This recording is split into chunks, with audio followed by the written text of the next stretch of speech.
Today is the first part of my 4-part series where I talk about the things that you need, or the equipment and clothing you need to complete an Everest Base Camp trek. Now, I'll be doing 4 parts, so 1 part a week for the next 4 weeks about the entire clothing and equipment list. Now, I have plenty of experience of trekking in the Himalaya. In 2007, I first trekked in the Khumbu region of Nepal, which is where Everest is, to acclimatise for my climb of Cho Oyu, which is an 8,000 metre mountain in Tibet. So I climbed Cho Oyu without using bottled oxygen on my own. Now, in 2008, I then took a group trekking in the Khumbu again for 24 days. So it was a massive trek. It was really awesome. So we did quite a few high passes in that time. So this equipment list would cover that type of trip as well, not just to Everest Base Camp. We visited the base camp then too. And in 2011, I actually went to the base camp and stayed at the base camp to climb Mount Everest, which I succeeded.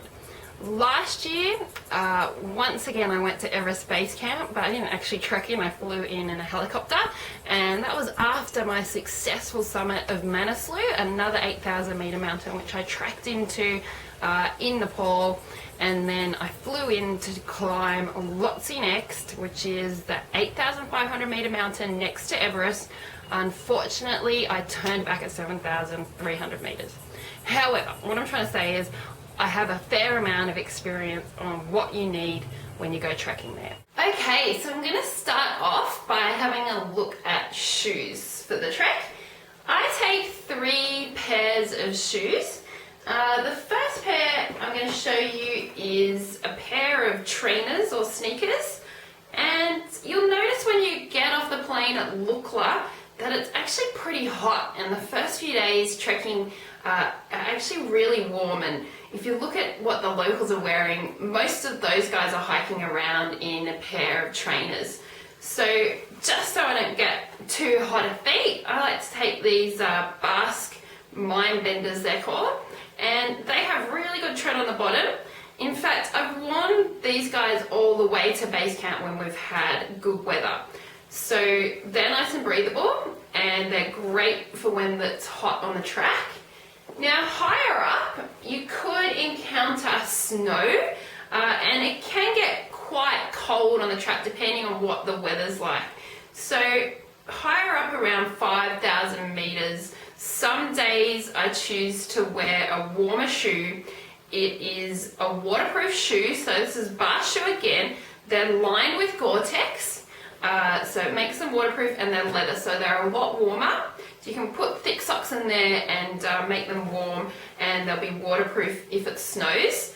Now, I use just a shoe, not a boot, and that's just because I've got pretty strong ankles from doing a lot of hiking on the trail up here in just the short shoe and the sneaker. So I don't really feel like I like to use a boot until I'm on the mountain. However, if you're used to trekking in a boot, I suggest you use boots higher up as well. If that's what you're used to and your ankles might be a little bit weaker, then definitely use a boot, but do not buy a boot brand new for the trek and just take it straight to the trek and use it the first time there, or you could get blisters. So make sure you break them in really well before you get to Nepal. So that's the 2 shoes that you definitely need to bring. And I also just take a pair of lightweight shoes like this, or a pair of Crocs. These guys were very cheap, about $2 from the supermarket. So I like to use them at the end of the day. So regardless of whether you're staying in a lodge or you're camping, it's nice to have just a pair of sandals. You can put thick socks in and just walk around in these so that your feet can sort of breathe at the end of the day.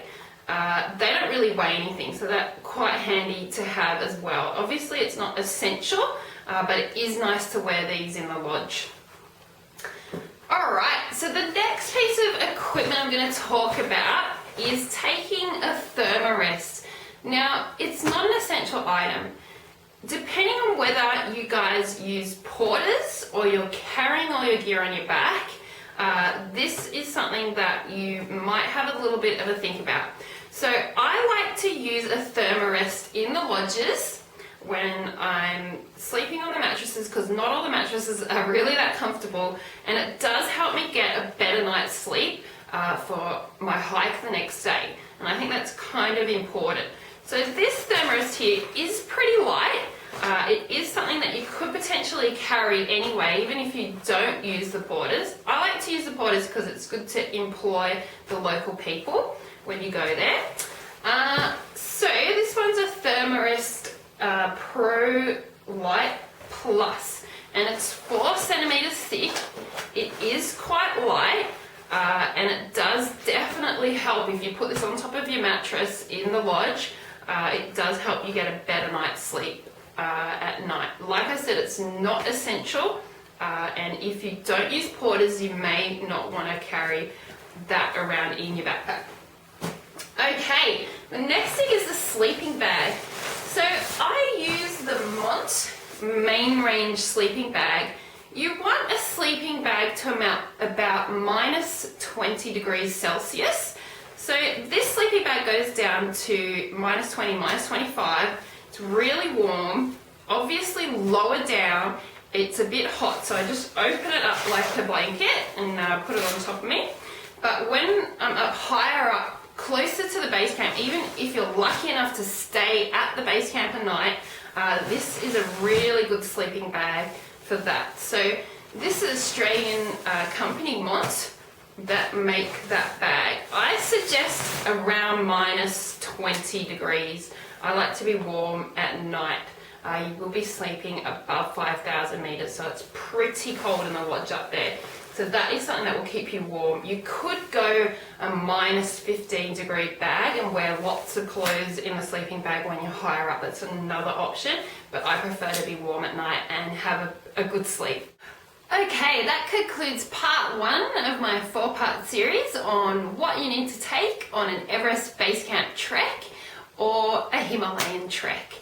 I'm going to actually put the entire equipment list up on my blog on my website www.alliepepper.com.